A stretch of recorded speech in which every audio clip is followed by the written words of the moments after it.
নমস্কার বন্ধুরা, মামাসি কিচেনে আপনাদের সবাইকে স্বাগত জানাই। আপনাদের সঙ্গে আজকে আমি খুবই মুখরোচক আর হেলদি একটা ডিনারের রেসিপি শেয়ার করছি, যেটা আপনারা খুব কম সময়ে বানিয়ে নিতে পারবেন। আর এর জন্য আমি কড়াইতে 2 টেবিল চামচ মতো সর্ষের তেল গরম করে তাতে আলু ভাজার জন্য দিয়ে দিয়েছি।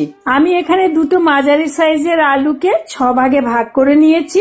আজকের রেসিপিটা আমি 3 জনের জন্য বানাচ্ছি। আলুগুলোকে খুব ভালো করে ভেজে নিতে হবে। দেখুন আমি এখানে ভালো করে ভেজে নিয়েছি। এবার একটা পাত্রে আলুগুলোকে তুলে রাখবো। কড়াইতে যে তেলটা রয়ে গেছে তাতে এবার আমি ফোড়ন দিয়ে দেব। ফোড়নের জন্য আমি দিয়ে দিয়েছি 2টো ছোট্ট তেজপাতা, 1 টুকরো দারচিনি, 3টে ছোট এলাচ, 3-4টে লবঙ্গ, 7-8টা গোলমরিচ আর আধা চা চামচ সাজিরা। আপনাদের কাছে সাজিরা না থাকলে আপনারা এমনি জিরাও দিতে পারেন। এবার এগুলোকে 30-40 সেকেন্ড একটু নেড়ে নেব। একটু নেড়ে নিয়েছি। এবার 2টো পেঁয়াজ কুচি দিয়ে দেব। পেঁয়াজটা দিয়ে 1.5-2 মিনিট মতো একটু নেড়ে নেব।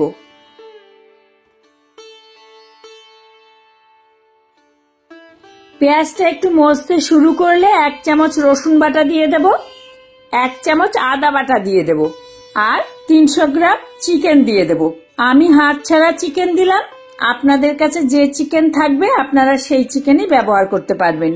এবার সবকিছু একসাথে ভালো করে কষাবো।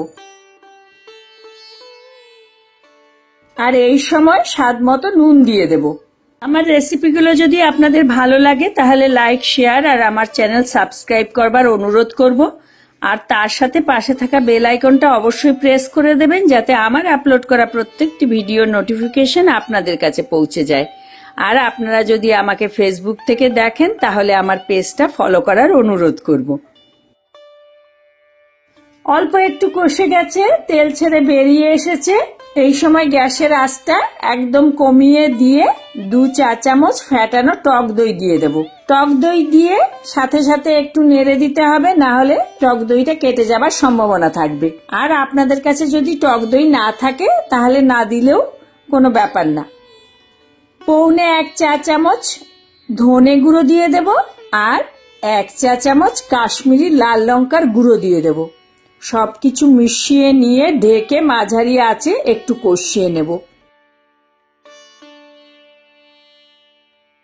মাংসটা কষা হচ্ছে আর এখানে দেখুন আমি নিয়ে নিয়েছি 1 কাপ ডালিয়া।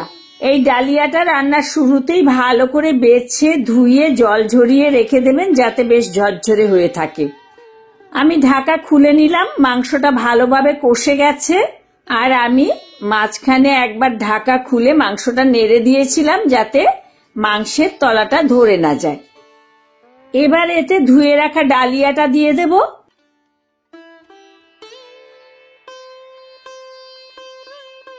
মিশিয়ে নিয়ে সবকিছু একসাথে 3-4 মিনিট একটু কষিয়ে নেব। এই সময় কিন্তু একটু নেড়ে যেতে হবে, না হলে নিচটা লেগে যাবে। ব্যাস হয়ে গেছে এটা। এবার এটা নামিয়ে রাখবো আর একটা প্রেসার কুকার গরম করে নেব। এবার প্রেসার কুকারে সবার প্রথমে পরিমাণ মতো জল দিয়ে দেব। আমি 1 কাপ ডালিয়া নিয়েছি, তার ডাবল জল দেব। তার জন্য 2 কাপ জল দিলাম আর অল্প একটু বেশি দিলাম, সামান্য। এবার কষিয়ে রাখা মাংস আর ডালিয়াটা দিয়ে দেব। আমি আপনাদেরকে দেখানোর সুবিধার জন্য প্রথমে কড়াইতে করে এখন প্রেসার কুকার ব্যবহার করছি। আপনারা চাইলে পুরো রান্নাটা কড়াইতেও করতে পারেন, তাতে একটু সময় বেশি লাগবে। আর তা না হলে প্রেসার কুকারেও পুরো রান্নাটা করতে পারবেন। কম সময়ে করতে হলে পুরো রান্নাটা প্রেসার কুকারে করাই ভালো। আমি কড়াইয়ের গায়ে লেগে থাকা মশলাগুলো ধুয়ে অল্প একটু জল দিয়ে দিলাম। কোনো কিছু নষ্ট করতে ভালো লাগে না তাই। আর একটা কথা এখানে বলে রাখি, আমি গ্যাসের আঁচটা কিন্তু একদম লোতে করে রেখেছি। 2টো কাঁচা লঙ্কা দিয়ে দেব, ভেজে রাখা আলুগুলো দিয়ে দেব, 3টে গোটা পেঁয়াজ দিয়ে দেব। আমার কাছে বাড়িতে করা বিরিয়ানির মশলা থাকে, সেটা আধা চা চামচ দিয়ে দেব। আপনাদের কাছে বিরিয়ানি মশলা না থাকলে গরম মশলাও দিয়ে দিতে পারেন। 2 চামচ ঘি দিয়ে দেব। ঘিটা আপনাদের রুচি অনুযায়ী দেবেন।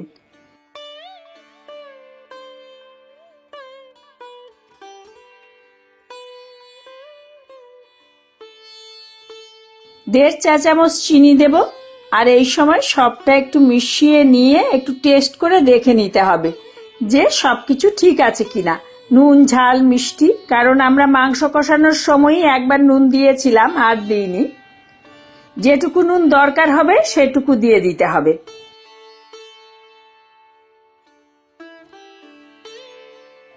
আমি একটু 1 ফোঁটা মিঠা আতর দিয়ে দিচ্ছি। এটা দেওয়ার দরকার নেই, যেদিন একটু বেশি ভালো করে করতে ইচ্ছে করবে সেদিন দিয়ে দেবেন, তা না হলে প্রয়োজন হয় না। হালকা একটু মিশিয়ে নিয়ে প্রেসার কুকারের ঢাকনাটা ঢেকে 2 সিটি দিয়ে নেব। 2 হুইসেল এসে গেছে, গ্যাস বন্ধ করে দিয়ে প্রেসারটা নিজে থেকে খোলার জন্য অপেক্ষা করব।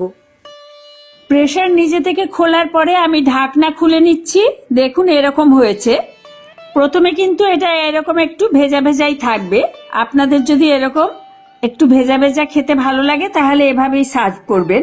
আর যদি মনে হয় একটু ঝরঝরা খাবেন তাহলে একটা প্লেটে ঢেলে একটুখানি রাখলে সামান্য ঠান্ডা হওয়ার পরে দেখবেন খানিকটা ঝরঝরে হয়ে গেছে।